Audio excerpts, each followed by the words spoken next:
Quick, name a USA capital and somebody with a body part in their name.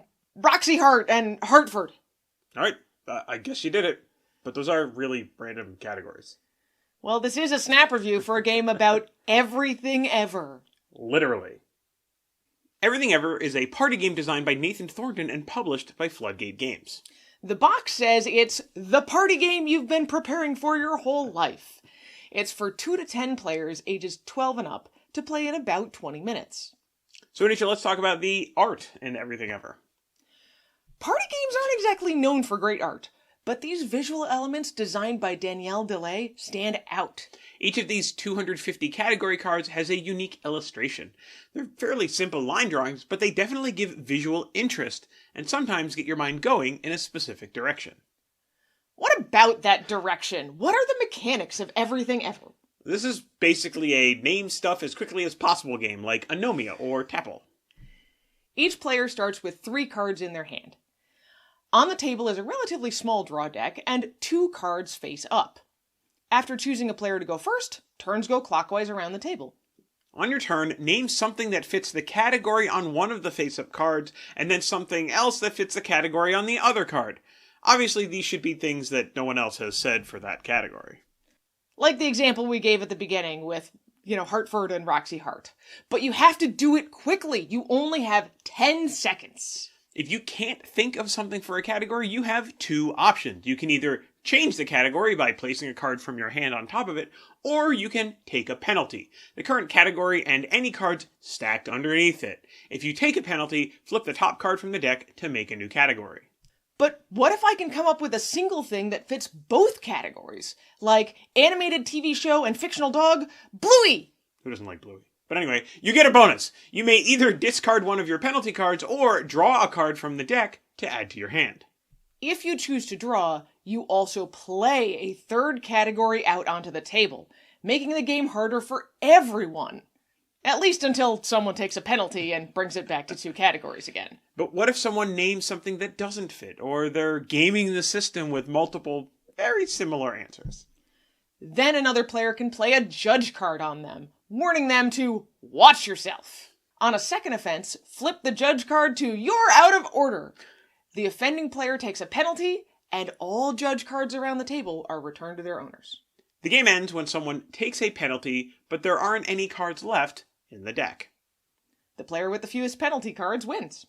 So what did we expect from Everything Ever? Well, if the name Nathan Thornton sounds familiar, that's because he made Green Team Wins, which is a game that we absolutely love. He also made the game Medium.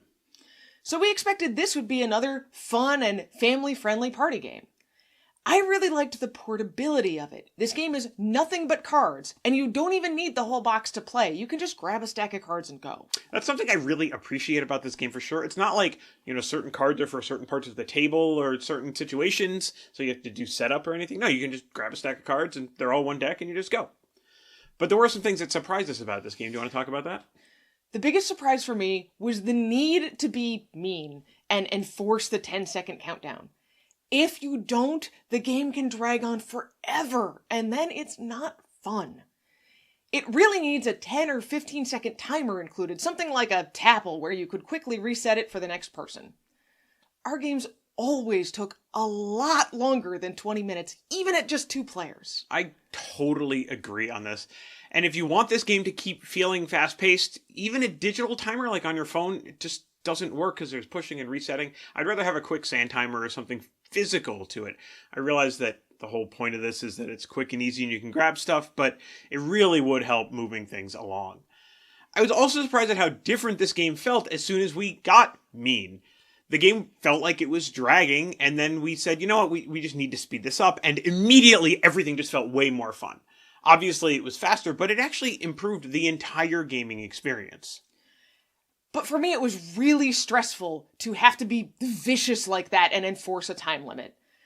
I'm fine when a game imposes that on me with a timer.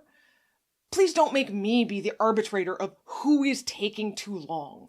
Especially because Mom's always mean. So, Anisha, do we recommend Everything Ever? I'm really torn on this one. On the one hand, kids younger than 12 can definitely play, and there's even handicapping rules built in. You give the younger players more cards in their hand to start, so they have more opportunities to avoid a penalty. But I did not like having to make a judgment about when someone was taking too long or pushing our kids to go faster. Because of that, I'd only recommend it for gatherings where you're comfortable being the meanie and enforcing a time limit on everyone. This is something I totally agree with. A lightweight game with lightweight expectations is a must. You have to come into it with that. There's a lot of games in this genre, and I don't know if there's space for another one, but I do like how easy it is to set up, right? So Andrew, what are we going to rate this one? I think we're going to give Everything Ever 3 random categories out of 5. And that's everything ever in a snap.